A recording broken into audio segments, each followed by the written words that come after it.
안녕하십니까. 오늘 말씀드리고자 하는 것은 일상생활과 아미타불. 아미타불이 일상생활 속에 어떻게 계시는가 하는 그런 내용을 말씀드리려고 합니다.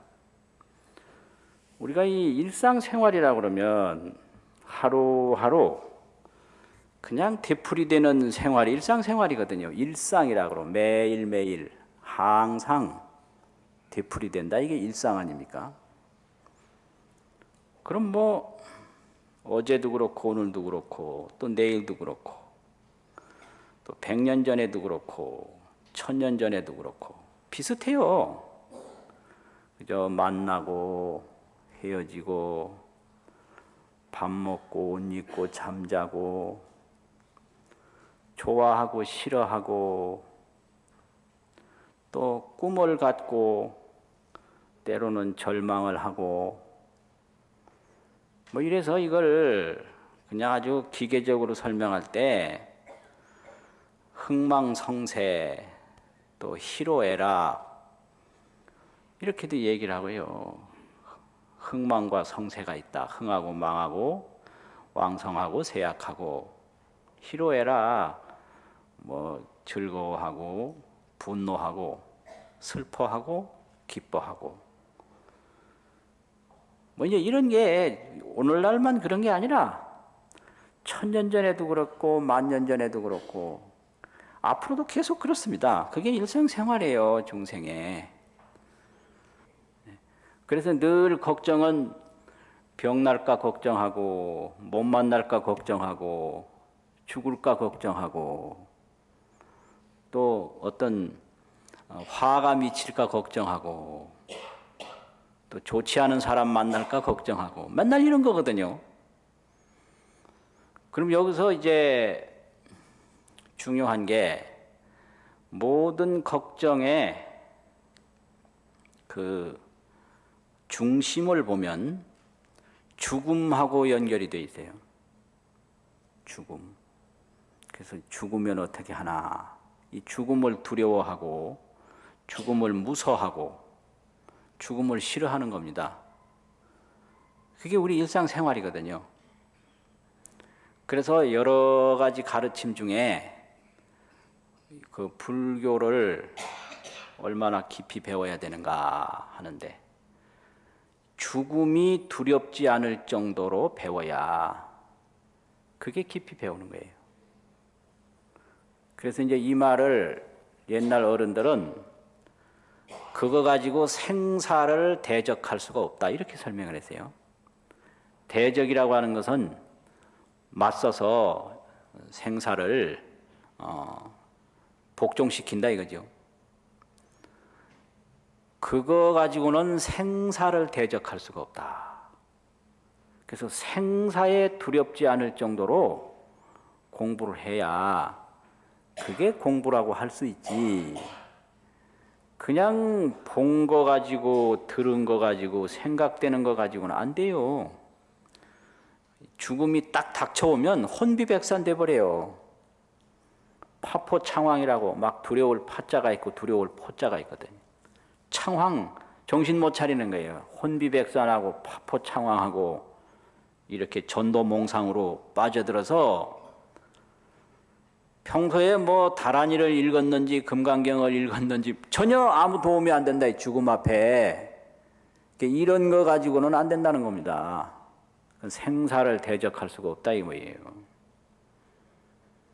그러니까 임종시에 아미타불 10번만 부르면 극락세계 간다 이랬는데 임종시에 10번 부를 정도 되면 생사를 대적할 힘이 있는 겁니다. 그게 있어요.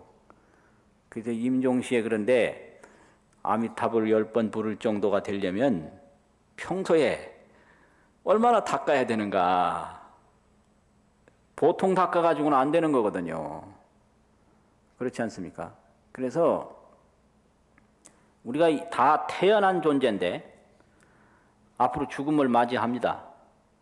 근데 죽음을 맞이할 때 얼마나 넉넉한 마음으로 맞이하느냐, 이게 그 아주 중요한 문제입니다. 중요한 문제예요. 그래서 생사를 과연 대적할 수가 있는가, 아주 중요한 문제거든요.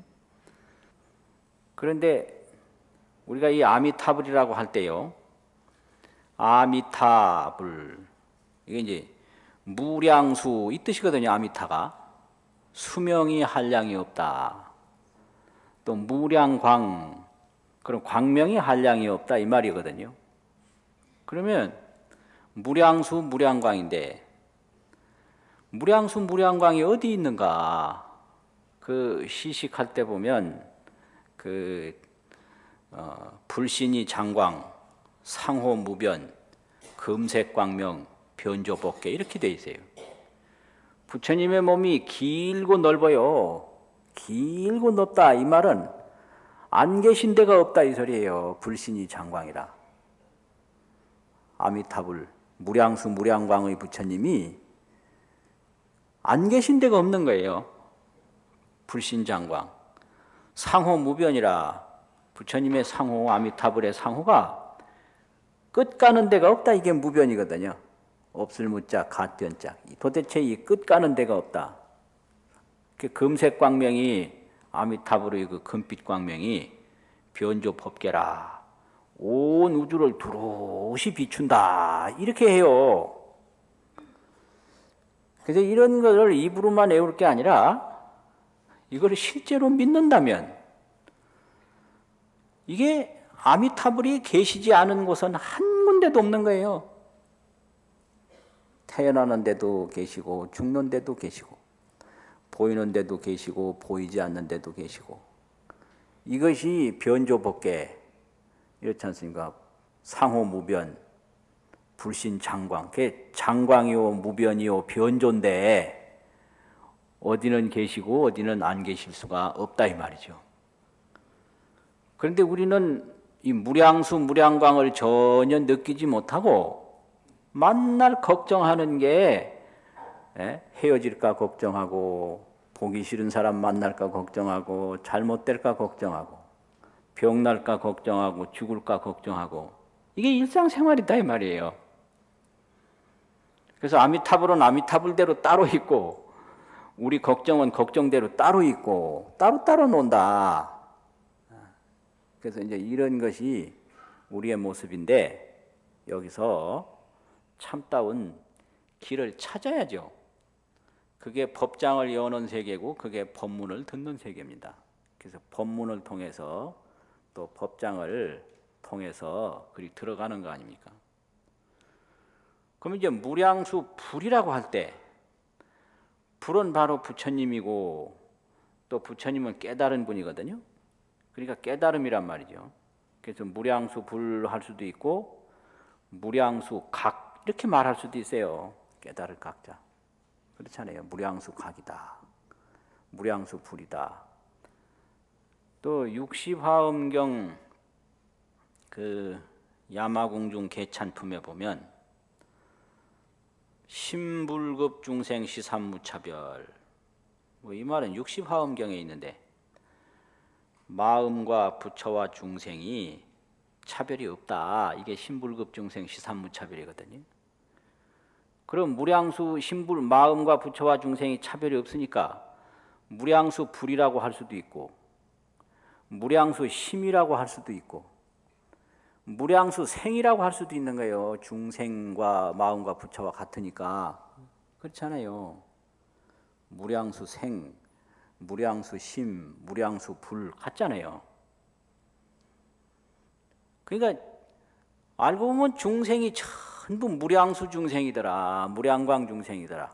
이 말은 죽음이 없다는 소리거든요. 죽음이 있다면 아무리 오래 산다 죽는다 하더라도 무량수는 아니에요. 그건 숫자로 헤아릴 수 있는 수명이거든요. 무량수가 되려면 아예 죽음이 없어야 무량수가 됩니다. 그렇지 않습니까? 그런데 부처님이 깨달으신 세계는 죽음이 없는 중생을 깨달은 거예요. 그래서 무량수 생이에요. 무량수 생. 또 마음도 죽음이 없는 거죠. 무량수 심. 또 부처님도 죽음이 없는 거죠. 무량수 불. 이래서 나무 아미타불 이래 말은 하면서도 맨날 죽는 거 걱정하니 이게 아주 이게 희한한 일이다 이 말이에요. 아주 희한한 일이다. 그렇지 않습니까? 그래서 이게 아주 재미있어요. 무량수인데, 그럼 이제 무량수가 되려면 죽음이 없어야 되고, 죽음이 없으려면 난 것이 없어야 돼요. 태어나면 죽거든요. 그래서 이제 이 세계는 그 반야심경에서 말하는 불생불멸의 세계입니다. 이게 불생불멸. 그래서 우리가 이렇게 난 건데, 이게 났는데 이걸 깊이 보면 난 게 아니다. 무생이에요, 무생. 또 우리가 죽는데 깊이 보면 죽는 게 아니다. 이걸 조견이거든요, 조견. 깊이 본다고. 그래서 이제 조견을 하면 이게 전부가 불생불멸이고, 불생불멸은 무량수 무량광이라는 거죠. 불생불멸은 바로 수명이 없고 어두움이 없다. 무량광이라는 얘기는 어두움이 없다 이 소리예요. 그래서 이걸 적광이라고도 하는데, 고요한 광명이라, 고요한 광명이라고 하는 것도 있고, 대광, 큰 광명이라고 그러는데, 이 큰 광명이라는 것은 어디 비추는 곳이 있고 못 비추는 곳이 있으면 이게 대광이 될 수가 없어요. 무량광이 될 수가 없는 거예요. 밤에도 비추고 낮에도 비추고, 보이는 데도 비추고 안 보이는 데도 비추고, 이래야 이게 무량광이 됩니다. 무량광. 그래서 이걸 대광명년이라고, 대광이라고도 하고, 고요한 광명이라고, 또 고요할 적자를 써서 적광이라고도 하고 이러거든요. 또 대적광이라고도 하고. 그러니까 이 햇빛이나 불빛은 그늘이 있는데, 이런 그 아미타의 광명은 그늘이 없다. 또 햇빛이나 달빛은 밤낮이 있는데, 이 아미타의 이 빛은 밤낮이 없다. 이게 무량광입니다. 또 보통 이제 세상의 수명으로 보이는 것은 남과 죽음이 있는데, 이 아미타의 수명은 남과 죽음이 없다. 이게 이제 무량수거든요. 그래서 이렇게 보면 우리가 이 무량수, 무량광 속에 살고 있는 거예요. 무량수, 무량광 속에. 그런데 그걸 보지 못하니까 이게 어리석음인데, 망상이 생겨서 죽을까 두렵고, 병날까 두렵고, 어두울까 두렵고, 이게 전부가 망상입니다. 이게 두려운 거 다 망상이에요. 무량수 무량광 속에 있으면서 무량수 무량광을 보지 못하고 계속 쓸데없는 걱정하는 거예요. 그것이 이제 뭐 같으냐 그러면, 아무리 좋은 자기 집에서 잠들어 있다 하더라도 잠들어 있는 순간에는 자기 집인 줄 모릅니다. 그 소용없어요. 뭐 어떤 사람은 뭐 저 비싼 돈 주고 좋은 데 가서 하루 저녁 자보고 싶다 이런 말이 있어요. 어느 뭐 숙박시설 좋은 데 있으면 하루 종일 자보고 싶다. 그럼 그래요. 잠들면 모른다. 몰라. 좋은 데서 자나 안 좋은 데서 자나 잠들면 모르긴 마찬가지다. 만약에 잠들었대도 계속 안다면 그건 잠 못 잔 거다. 그 잠 못 자면 어떻게 되겠어요? 고통스럽잖아요. 음식도 마찬가지예요. 음식도 이왕이면 비싼 거 먹어보고 싶다는 사람이 있어요. 아무리 비싼 것도 이 목구멍으로 한 고개만 넘어가면 맛 몰라요. 입에 있을 때만 이게 맛을 알지 조금만 넘어가면 맛 모릅니다. 근데 실제로 몸에 유익한 건 입에 있을 때는 몸에 별 유익하지 않아요. 넘어가야 유익하거든요. 그러니까 알고 보면 전부가 다 망상이에요, 망상. 그래서 우리가 자기 집에 있으면서도 잠들어 있을 때는 자기 집인 줄 모르듯이, 우리가 항상 무량수 무량광 아미타불 속에 있는데 모르는 거예요. 그걸 보지를 못해서 도대체 알 수가 없는 겁니다. 도대체. 그래서 이제 아미타불 자꾸 이제 부르라고 그래요. 이걸 송불이라고 그럽니다. 송불. 아미타불 불러라.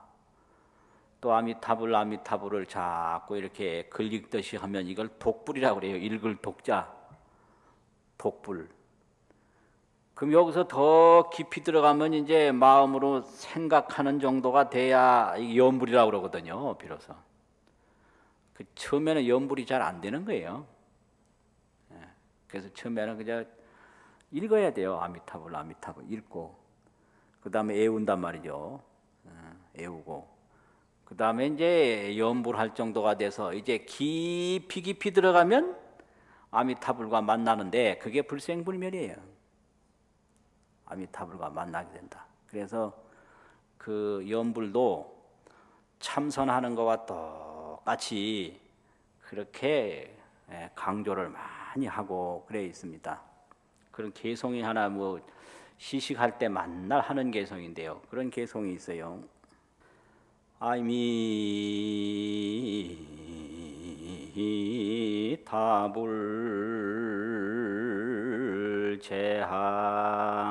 제하방고 작득심도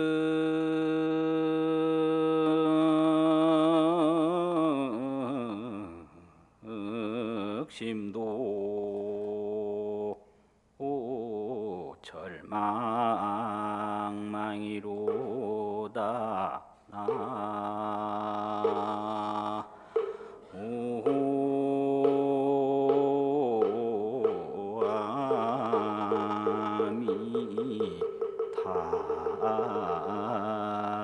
아미타불 염도 염궁 무염처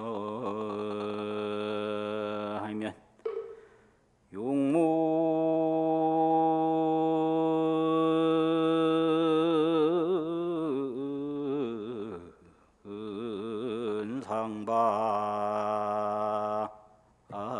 차금광이로다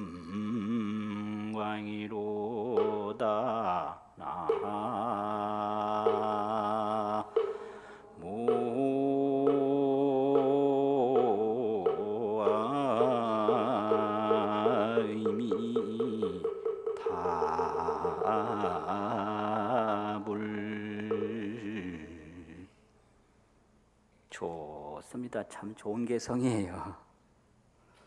도대체 이 무량수 무량광이 어디 있느냐? 이게 아미타불이 제 하방 이 소리예요. 아미타불이 하방에 있느냐? 어느 방소에 있느냐? 그 착득 심두 절망망 마음에 딱 이걸 항상 기억해 가지고 잊어버리지 말고 계속 송불을 하든 독불을 하든 염불을 하든 절망망하라. 망망은 잊어버리지 말아라. 아주 간절한 마음으로 잊어버리지 말아라. 이게 절망망이거든요. 착득심도 마음에 딱 간직해서 그래서 염도 염궁 무렴처 그 아미타불을 생각하고 부르고 애우는 그 마음이 이게 내가 아미타불을 지금 부르는지 안 부르는지도 모를 정도로에 들어가는 게 무염처거든요. 그럼 생각이 그 무염처에 도달하면 정말로 생각이 간절하면 자기가 생각하는 줄 모르거든요. 이제 그러면은 어떻게 되느냐? 육문상방 작은강이라 자기 온 몸이 육문인데 안입이 설신의 육문이 있지 않습니까? 거기서 막 광명이 밖으로 나올 거다. 이 소리예요. 그러니까 이게 모두가 우리 자신도 모두 날파리 하나도 개미 하나도 전부 무량수인 거예요. 무량광인 거예요. 왜 그러냐면 죽음이 없기 때문에. 그래서 이 무량수 무량광 속에서 이게 이제 죽고 어두울까 봐. 죽음이라는 건 어두움이거든요. 광명이 없다. 또 죽음이라고 하는 건 목숨이 끝나는 거란 말이죠. 신계명종이라 명이 끝난다. 명종, 신계, 몸이 파괴된다. 이걸 죽음으로 두려워하는 거거든요. 이게 전부가 우리가 죽음을 두려워하고 어두움을 두려워하는데 이것은 무량수 무량광을 보지 못해서 그랬다 이 말이지. 그런데 실제로 보면 우리가 무량수 속에 있고 무량광 속에 있다 이거예요.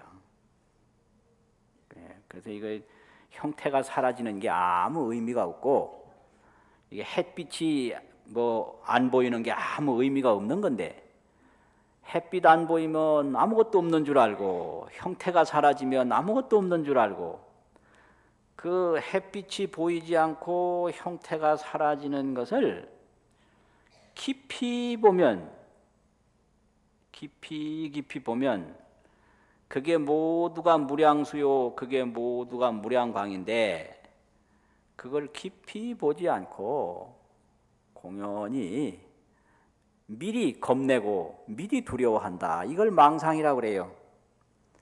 깊이 보지 않고 미리 겁내고 미리 두려워하는 거. 그걸 경상도 말로 하면 제바람에 겁낸다. 이런. 제바람에. 누가 겁을 내라고 시키지도 않았는데 제바람에. 그거 참 재미있는 말이에요. 또 충청도 말로는 지레 겁먹는다. 지레. 겁먹을 일이 전혀 아닌데 이걸 깊이 보면 전혀 겁먹을 일이 아니고 전혀 뭐 무서울 일이 아닌데 그 공연히 두려워하고 공연히 무서워하니까 그걸 번뇌 망상이라고 한다 이 말이거든요. 그래서 아주 재미있어요. 근데 오늘날 보면 농담들이 아주 많은데요. 사람이 어디서 왔다가 어디로 가느냐. 옛날엔 모른다고 그랬잖아요. 그런데 요즘 안다고 그래요. 병원에서 와서 병원으로 간다. 아주 분명해요. 그러니까 신생아실에서 와가지고 영안실로 가는 거예요. 그 확실하잖아요. 그러니까 신생아실에 가보면 전부 아이들이 막 태어나죠. 그 영안실에 가보면 막 그냥 시신들이 가득하지 않습니까? 그러니까 병원에서 와서 병원으로 간다. 그럼 무량수 무량광이 어디 있느냐? 알고 보면 신생아실도 무량수실이고요. 영안실도 무량수실이고 신생아실도 무량광실이고 영안실도 무량광실이고 이 무량수 무량광이 뭐 태어나는 장소나 또 죽어가는 장소에 없는 데가 없다 이거죠. 생기, 소멸 그런데 이 한 형태가 생기, 나서 일어난다. 이게 날 생자 일어날 기자 생기거든요. 소멸, 사라져서 없어진다. 이게 소멸인데 생기하는 실체에도 무량수 무량광이 그대로 있는 것이고 소멸하는 실체에도 무량수 무량광이 그대로 있어서 생기와 소멸에 관계없이 무량수 무량광 속에 있는데 우리가 그걸 깊이 보지 못하고 어두우면 해가 없어진 줄 알고 또 밝으면 해가 어디서 생긴 줄 알고 덮어놓고 두려워만 하니까 문제가 된다 이 말이거든요. 그래서 일상생활에서 아미타불을 만나지 못할 때 그런 그 온갖 근심 걱정이 생기죠. 그래서 이게 아주 이 중생의 아주 문제예요. 그런데 여기서 조금 더 이제 공부를 하다 보면 뭘 느끼느냐 그러면 시간이 없는 걸 느껴요. 그래서 공부하는 사람이 지루하면 공부 안 되는 거예요. 그래서 공부하는 특징이 시간이 없다는 거예요.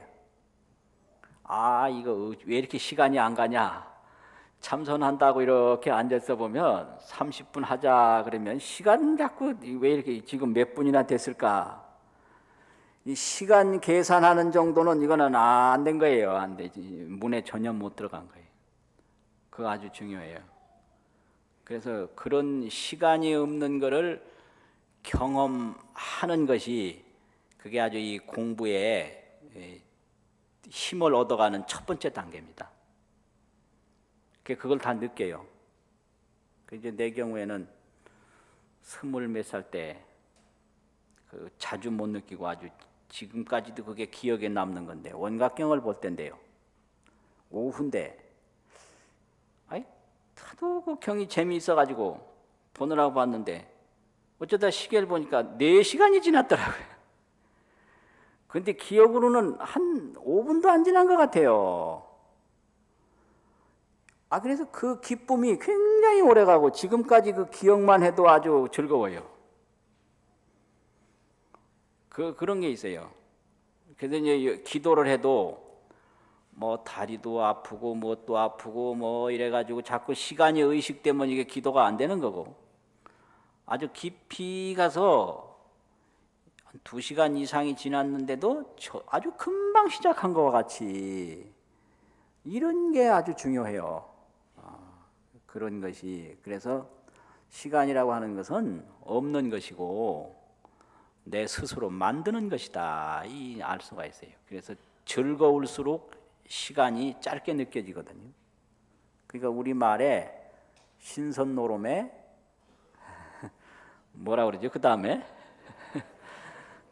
이해가 잘 안 되더라고요. 도끼자루 썩는 줄 모른다. 도끼자루가 뭘 의미하는지 하여튼 신선노름에 뭐 세월 가는 줄 모른다. 하여튼 행복할수록 시간이 안 느껴지는 거예요.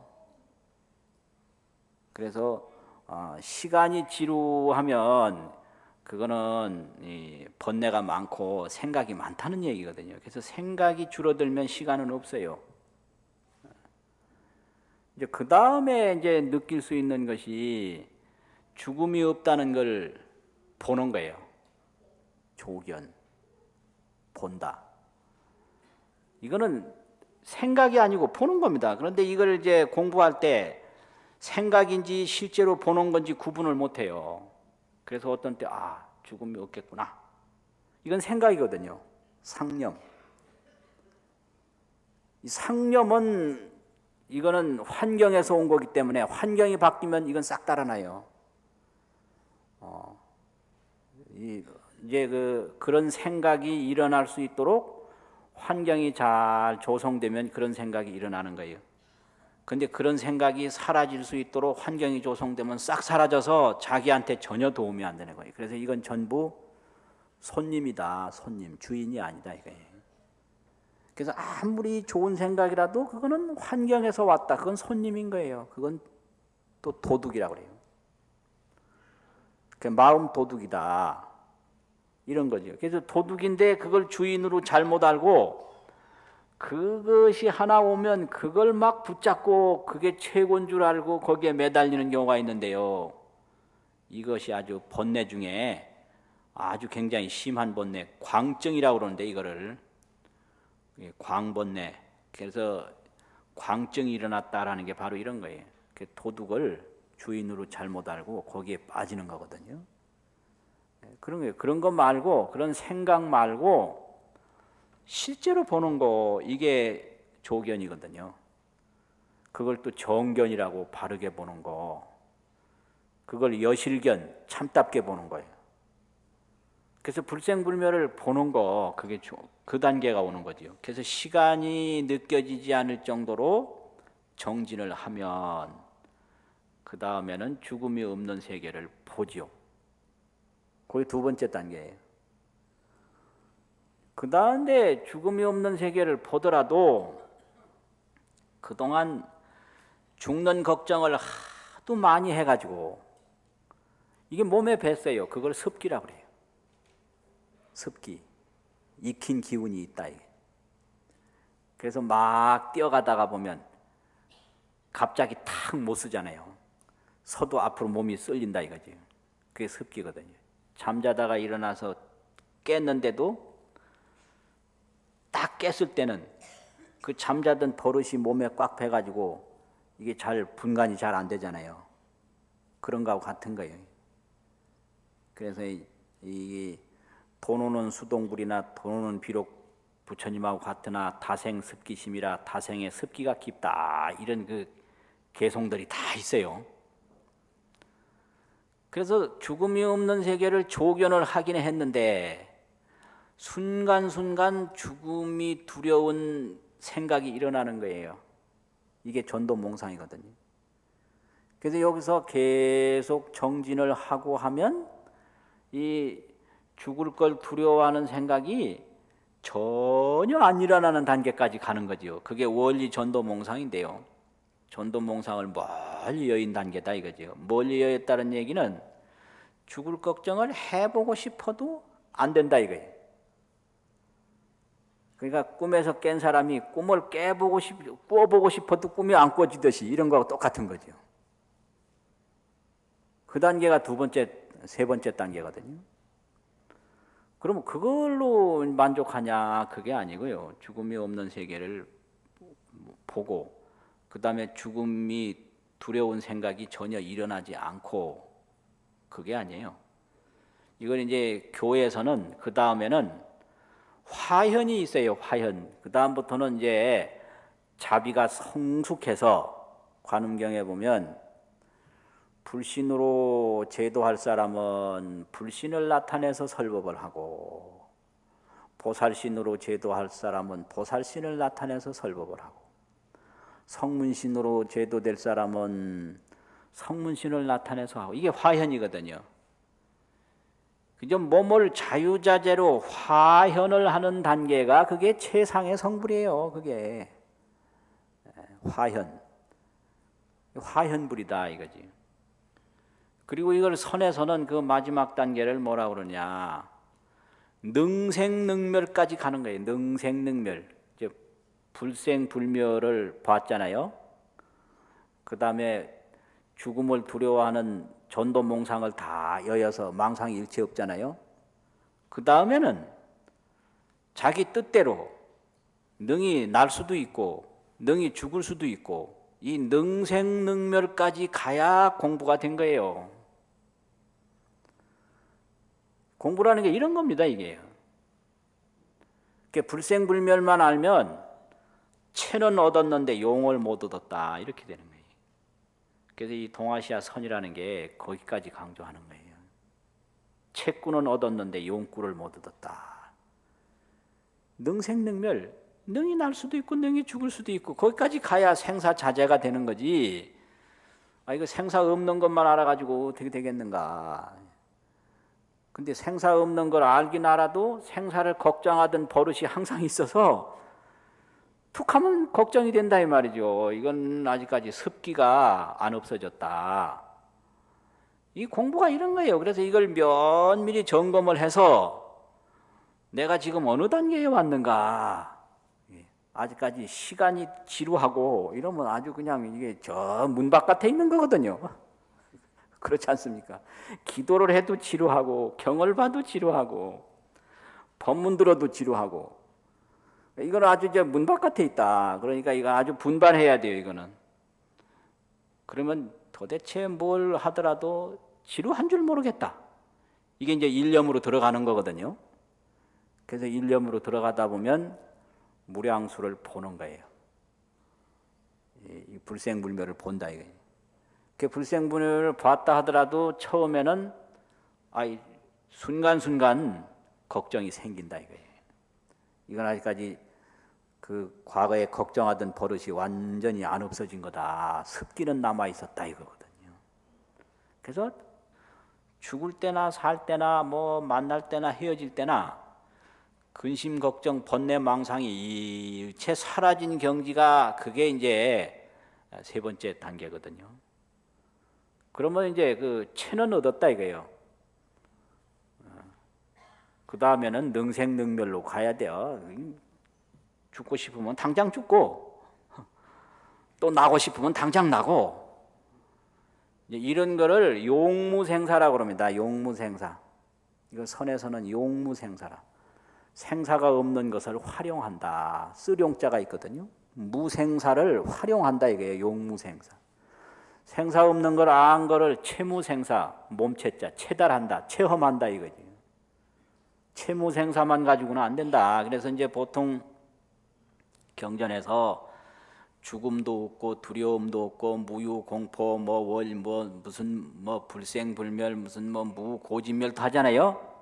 그게 그 단계예요. 생사가 없는 단계, 불생불멸 단계에 들어갔다 이거죠.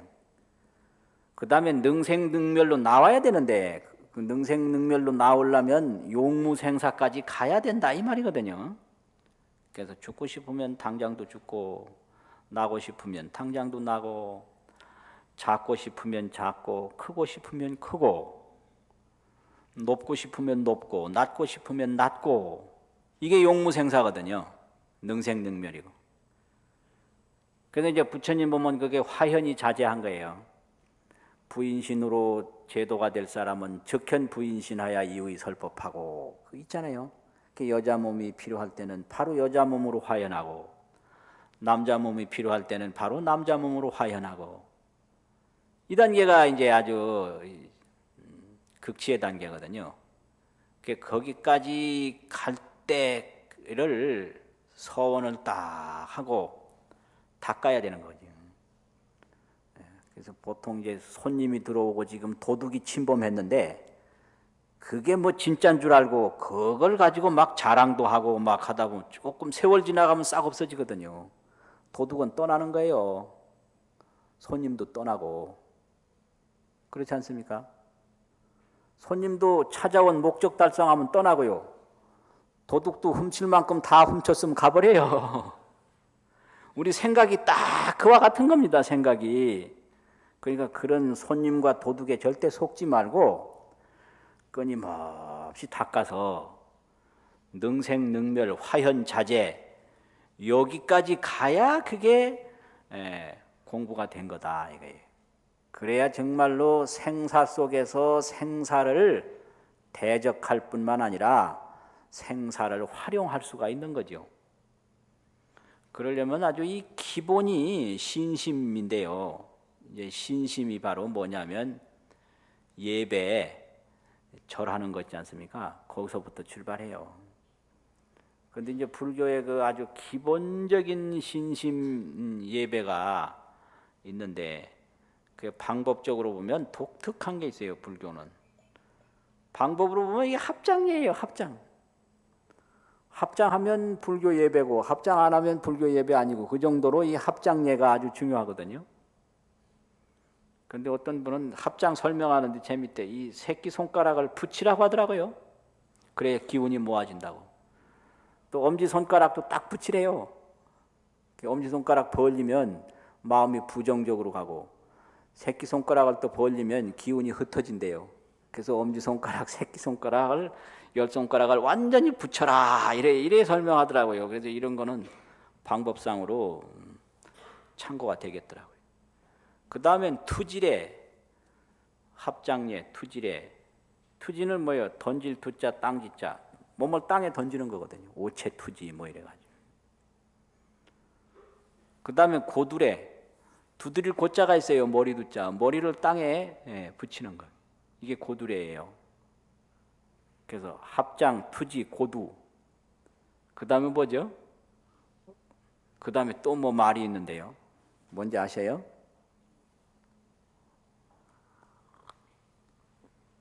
그 다음에는 접종예라는 게 있는데요.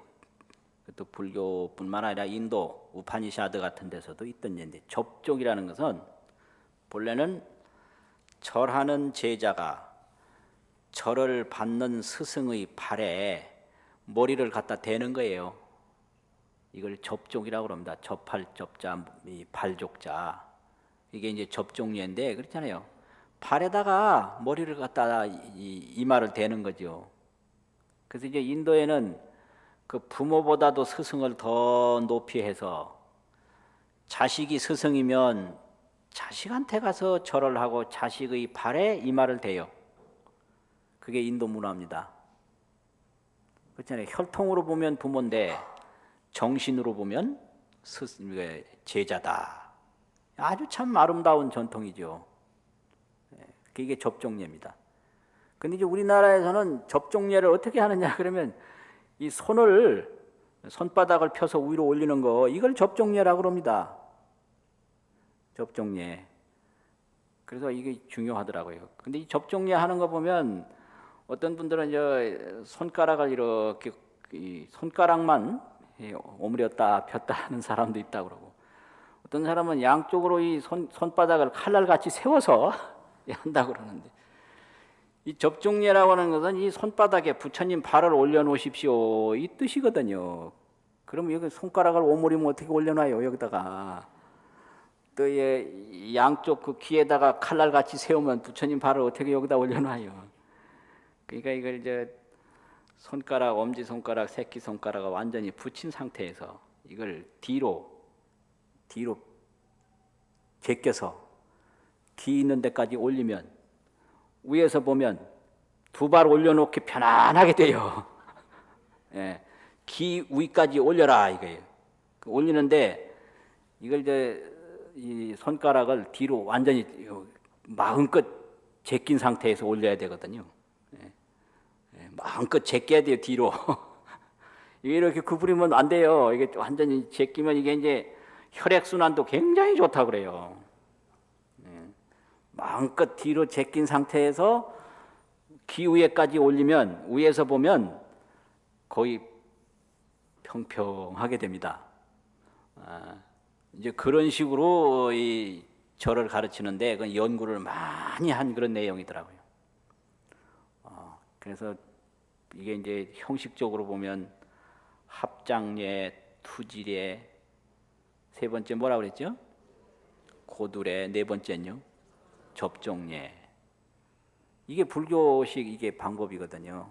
그리고 1배, 3배, 뭐 9배, 100배, 1000배, 3000배, 만배 뭐 이런 거 있지 않습니까? 이게 이제 바로 그 절의 그런 숫자의 개념이고요. 근데 이 마음으로 보면 기명례입니다. 기명례.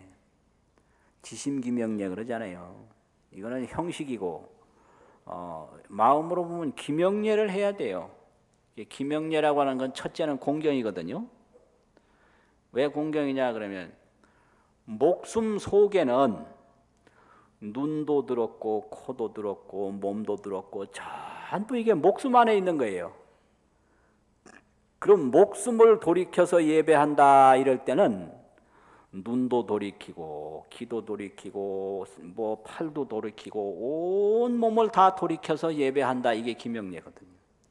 그래서 그 온 몸이 전부 목숨 안에 있다. 그래서 목숨을 돌이킬 때는 모든 몸이 따라오는 거죠. 그래서 기명례 이러는 거죠. 그리고 두 번째는 일심례. 한 마음으로 하는 게 기명례예요. 그래서 온 목숨이 마음에서 나온 거거든요. 그러니까 목숨을 돌이킬 때는 이 눈으로 보는 생각이나 귀로 듣는 생각이나 이걸 육정이라고 그러는데 6가지 감정을 다 한 마음으로 통일시켜서 하는 게 기명례다. 이게 이제 원효 스님이 대승기신론을 해석하면서 그렇게 설명을 했어요. 기명례라고 하는 것은 온 몸을 다 기울여서 공경스럽게 하는 게 기명례고 일심으로 하는 게 기명례다. 그래서 이제 목숨 속에는 일심이다. 일심이 목숨이 되고 그 목숨으로 할 때 목숨을 돌이켜서 예배를 할 때 그것은 눈에 보이는 감정이나 귀에 들리는 감정이나 몸으로 느끼는 감정을 전부 한 곳으로 모을 때 기명례가 된다는 거죠. 그래서 공경례, 일심례 이게 공경스럽게 하고 일심으로 할 때 그 뭐 딴 생각하고 무슨 걱정하고 뭐 이렇게 하면 이게 기명례가 아니거든요. 그게 바로 이 들어가는 관문이에요. 그래서 이렇게 되면 우리가 일상생활 속에서 아미타불을 만나게 되죠. 그 아미타불을 만나고 그래서 아미타불을 만난 다음에는 죽을 걱정 다시는 안 하고 그렇잖아요. 그게 전도몽상을 다 멀리여인 거거든요. 그 다음에는 살아야 할 때 가서는 살고 죽어야 할 때 가서는 죽고 이게 이제 화현이 자제하고 생사가 자제한 그 경지까지 가는 거예요. 그래서 우리가 그런 원을 딱 세우고 일심으로 예경을 하고 일심으로 연부를 하고 일심으로 좋은 인연을 자꾸 짓는 게 그게 참으로 중요한 것입니다. 마치겠습니다.